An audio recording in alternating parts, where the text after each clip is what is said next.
Desculpe as caneladas, né?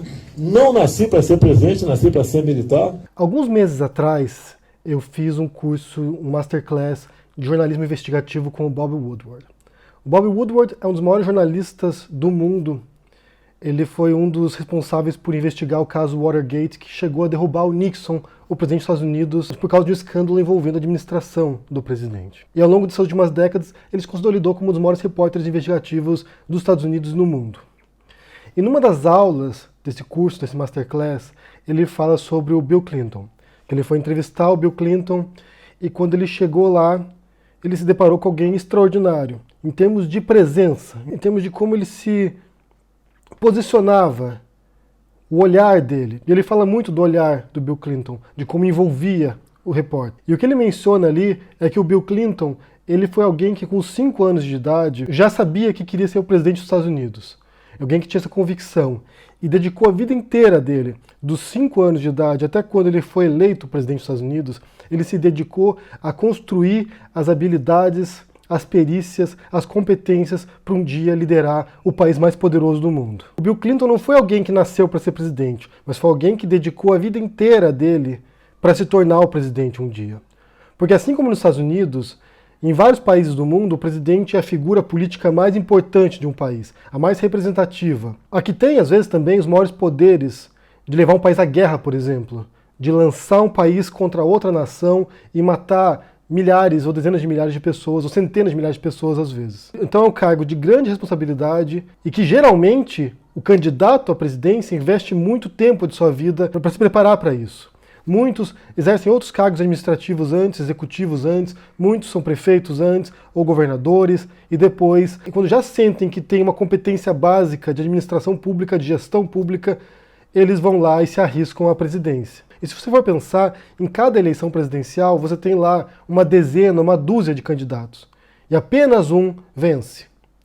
Nos Estados Unidos, por exemplo, você tem as primárias, nas quais candidatos dentro do próprio partido deles, seja nos republicanos ou nos democratas, disputam entre eles para ver qual desses candidatos, nessa prévia, nessa primária, vai ser o escolhido para poder disputar o cargo contra o outro candidato do outro partido. Então, via de regra, tanto nos Estados Unidos quanto no resto do mundo, via de regra, o presidente é alguém extremamente competente, alguém que tem talentos extraordinários, é alguém que tem um poder político muito grande, não é um bobalhão, não é um paspalho que simplesmente se candidata e vence.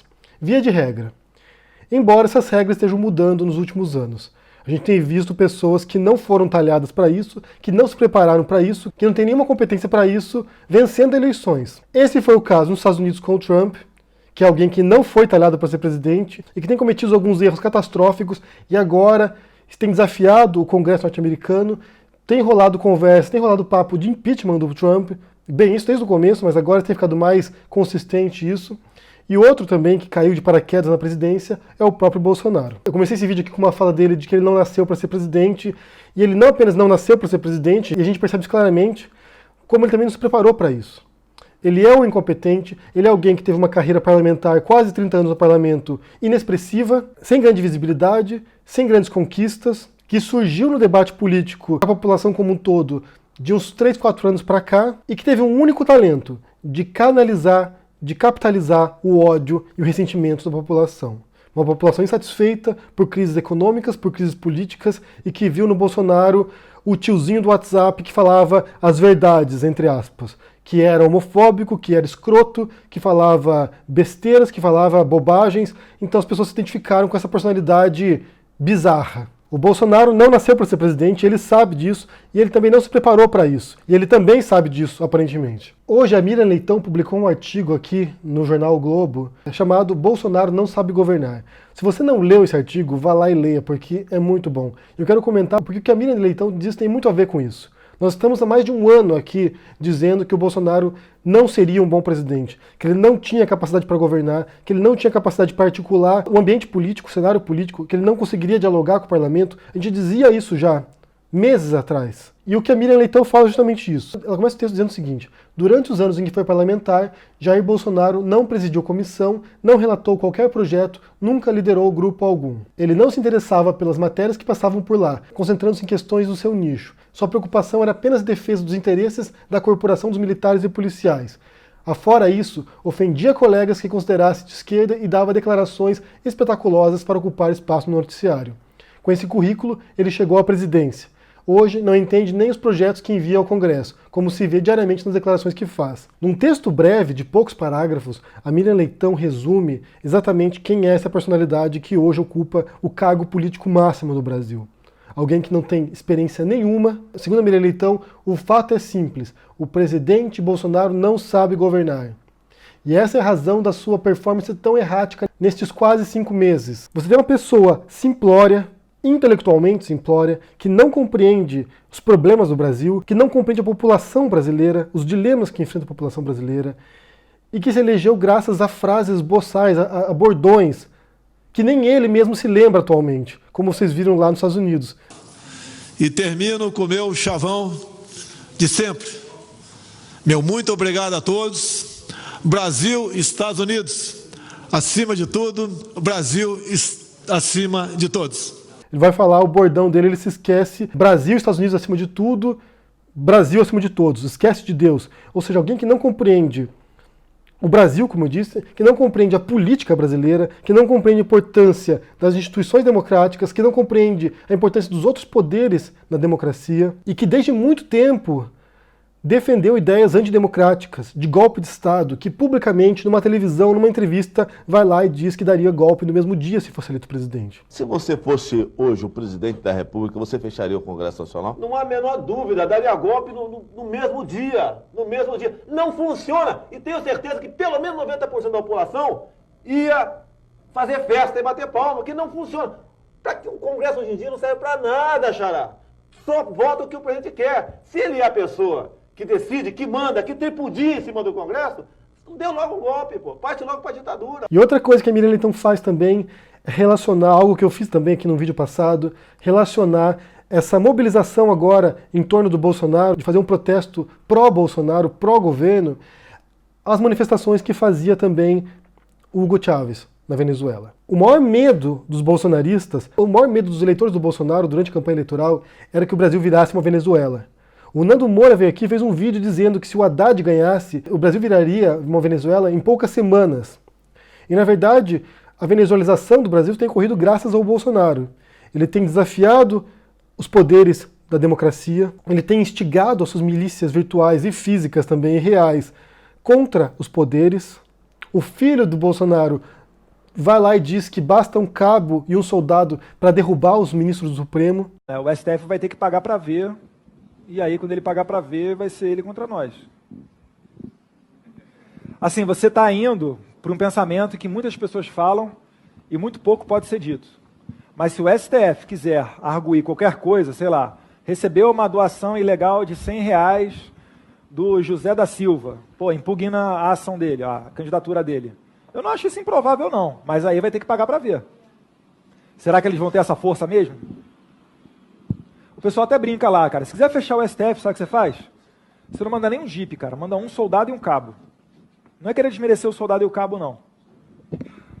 O que é o STF, cara? Tipo, tira o poder da caneta de um ministro do STF. O que ele é na rua? Você acha que a população... Se você prender um ministro do STF, você acha que vai ter uma manifestação popular a favor dos ministros do STF? Essas manifestações agora, essa semana, ocorrerão com base a partir dessa retórica anti-poderes, de fechamento do Congresso, de fechamento do Supremo. E isso tudo aqui, tanto que a Miriam Leitão está defendendo nesse texto agora, está articulando esse texto aqui, quanto o que a gente disse aqui durante muito tempo, durante vários meses, é um temor real e concreto de um processo antidemocrático. Porque as democracias, elas são frágeis, elas são instáveis. Se você pega alguém que destrói a democracia de dentro para fora, isso é muito mais perigoso, porque você não percebe como esses pesos e contrapesos da democracia vão se fragilizando também, vão se dissipando. O Trump tem feito isso constantemente também, de aos poucos minando as instituições democráticas, atacando o Supremo, atacando o Parlamento. Então, aos poucos, eles vão corroendo, eles vão erodindo as instituições e pondo em xeque as democracias. Mesmo democracias sólidas, mesmo democracias consolidadas como as europeias e como a norte-americana. Porque a política brasileira tem essa tradição, esse histórico de regimes autoritários. Você tem um governo que é um pouco mais aberto, um pouco mais democrático, depois tem um golpe de Estado, derruba esse governo, entra no regime autoritário, um regime repressivo, populista, depois há uma pressão popular e volta ao regime democrático, que aos poucos vai indo, sabe, tropeçando. Pode ser que esse momento agora seja um momento de retrocesso político no Brasil, de volta do autoritarismo, de volta da repressão, não sabemos. Mas há um risco real, e você tem um governante que não vai poupar esforços para levar nessa direção. Você tem uma parcela do eleitorado dele que pensa desse modo também, que gostaria de um golpe de Estado, que gostaria que o Bolsonaro fechasse o Congresso, fechasse o Supremo, que já disseram publicamente isso. Youtubers que defendem o Bolsonaro, personalidades que apoiam o Bolsonaro, políticos também. O que eu tenho visto agora na imprensa particularmente é que os medos que nós tínhamos aqui 6, 7 meses, 8 meses atrás, de um retorno do autoritarismo, de um retorno de uma ditadura, de um retorno da repressão, que é real, como eu disse, agora parece que esse medo começou a cair também na imprensa. Eles não haviam se dado conta disso. Parece que muita gente considerou o Bolsonaro como um político normal, como um governante normal, que uma vez assumindo a presidência, que ele começaria a entrar nos trilhos, que ele teria que se adaptar, que ele teria que respeitar as normas e os ritos democráticos. E ele não tem feito isso. Sempre que ele tem a oportunidade, sempre que quem o cerca tem a oportunidade, eles estão lá forçando um pouquinho, tentando dobrar as instituições. E agora você tem duas grandes forças colidindo nesse processo. Uma força antidemocrática que está no governo e que é forte também, ainda tem força, e as forças democráticas que vão tentar controlar esse espírito antidemocrático. E isso está passando, em grande parte, pela força da população nas ruas, como a gente viu nas manifestações do dia 15 de maio. Quando estudantes, professores universitários e a população em geral saíram às ruas contra cortes que nem são o mais importante.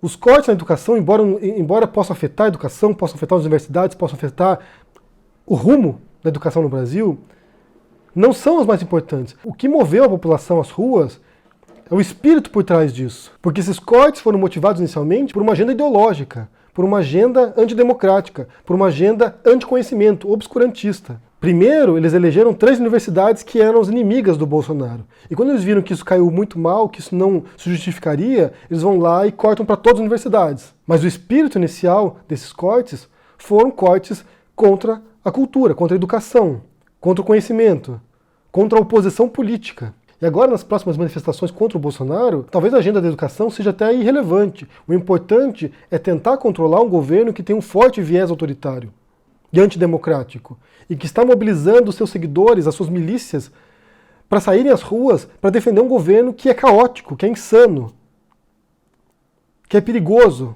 que elegeu, por exemplo, no parlamento, no Congresso, seus inimigos também.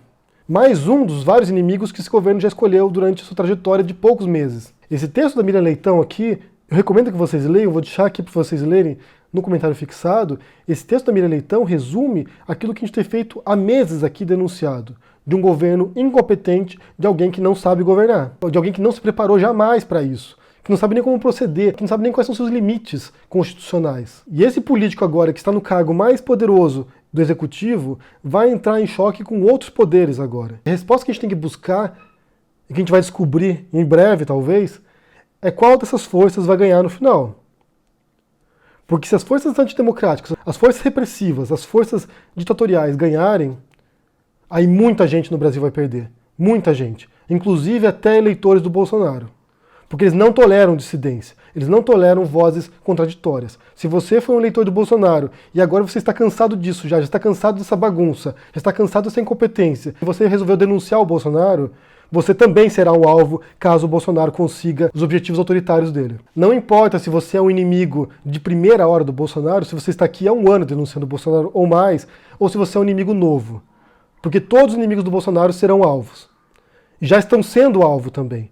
No vídeo meu de hoje da Carta Capital eu falo justamente isso, desses novos inimigos que eram ex-apoiadores do Bolsonaro, ou mesmo pessoas de direita que resolveram se voltar contra o Bolsonaro e que agora estão sendo atacados pelas milícias virtuais do Bolsonaro.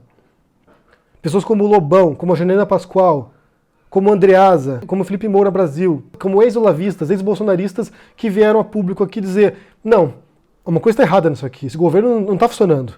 E isso basta para que eles se tornem alvos, se tornem inimigos também. Porque se há uma característica básica de regimes repressivos, é que eles não toleram discordância. É por isso que eles precisam de censura, é por isso que eles precisam de um DOI-CODE, de torturadores. É por isso que eles precisam dessas milícias que levarão até as últimas consequências a mensagem ideológica do líder. Eu vou já para vocês na descrição aqui o texto da Miriam Leitão, leiam, se chama Bolsonaro não sabe governar, e ele realmente não sabe. E a gente já percebeu isso e não temos a menor esperança de que isso vai melhorar nos meses futuros. Não vai melhorar, a tendência é piorar. Eu quero saber o que você pensa sobre isso, deixa no comentário aqui embaixo, deixa o joinha, assina o canal, a gente não apoia, a gente se vê por aí. Abraço e até mais. Tchau.